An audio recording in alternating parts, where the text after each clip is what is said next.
मुहर्रम के 10वें रोजे के बारे में।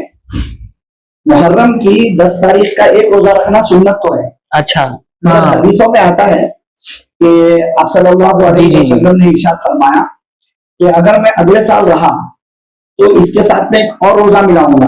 अच्छा, जब आप सल्लल्लाहु अलैहि वसल्लम मदीना मुनव्वरा पहुंचे तो लोगों को ये रोजा रखते हुए पाया आप सल्लल्लाहु अलैहि वसल्लम ने 10वीं मुहर्रम का रोजा। तो यहूदियों को ये रोजा रखते हुए पाया और मालूम किया कि ये लोग ये रोजा क्यों रखते हैं।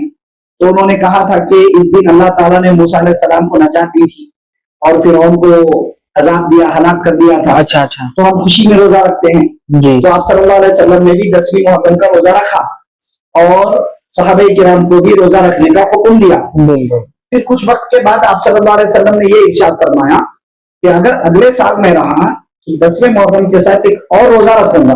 जी, तो इसलिए उलमा फरमाते हैं कि मुहर्रम में 10वें मुहर्रम के साथ एक और रोजा रखना चाहिए, अच्छा यानी 2 रोजे रखने का एहतमाम करना चाहिए। जी, यूं समझ लीजिए आप, मुहर्रम की 10वीं तारीख का रोजा रखने की कई शक्लें हैं। जी, एक शक्ल ये है कि 9 और 10 मुहर्रम जी। ये 2 रोजे रखे जाएं। ओ अच्छा, तो इस सूरत में 10वें मुहर्रम के रोजे की फजीलत भी मिलेगी। एक और रोजा हमने उसमें शामिल कर लिया आप चलो तो आप सल्लल्लाहु अलैहि वसल्लम की जो तमन्ना थी वो भी पूरी हो जाएगी जी, और यहूदियों की मुखालफत की बात कही गई थी जी, जी, तो वो भी पूरी हो जाएगी। जी, और या फिर कोई 10 और 11 मुहर्रम का रोजा रखे, अच्छा दूसरी शक्ल। दूसरी शक्ल तो इस सूरत में भी फजीलत भी मिलेगी 10वें मुहर्रम के रोजे की, आशुरे की, जी, और 2 रोजे वाली बात भी पूरी हो जाएगी। अच्छा यहूदियों की मुखालफत भी होगी। ओके ओके, तीसरी शक्ल ये है कि 3 रोजे रखे जाएं, 3 रोजे जी, जी, 9, 10, 11।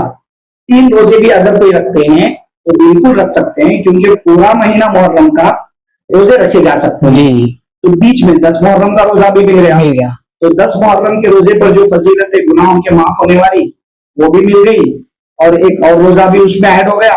मुहर्रम का महीना रोजों वाला है और रोजा भी रख लिया, यानी कोई हरज की बात नहीं है। यानी 3 बातें अमल हो गया। एक तो 10 मुहर्रम की फजीलत, 10 मुहर्रम की फजीलत, आप सल्लल्लाहु अलैहि वसल्लम की बात पे अमल, आप सल्लल्लाहु अलैहि वसल्लम की ख्वाहिश बात पे अमल। जी, और पूरे मुहर्रम में रोजा रख सकते हो, बल्कि अल्लाह का महीना है, महीना है, बल्कि 3 बात तीन भी शक्लें मिली। 3 रोजों में आ गई। चौथी शक्ल ये है कि अगर कोई शख्स सिर्फ 10 मुहर्रम का रोजा रखे, हाँ, जो बुजुर्ग हो सकते, जो बुजुर्ग है, बड़ी जो मुश्किल से एक रोजा रख जी, सकते जी, हैं, तो उनके रोजा लिए रखने की हिम्मत नहीं है।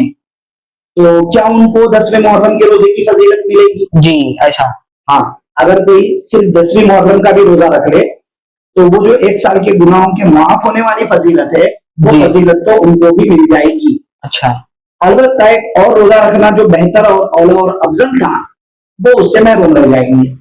मगर वो जो आशुरे के रोजे की फजीलत है वो फजीलत इंशाअल्लाह जरूर भी जरूर। अब उन्होंने रखना चाहते मगर मजबूरी है समझ के नहीं रख रहे। अगर कोई एक ही रोजा रखना चाहते हैं जी, वाकई मजबूर है, जी, जी, एक ही रोजे की ताकत है, तो उनको चाहिए कि सिर्फ 10वीं मुहर्रम का रोजा रखें। अच्छा, अच्छा, एक रोजा 10वीं मुहर्रम का रख लेना काफी। अच्छा।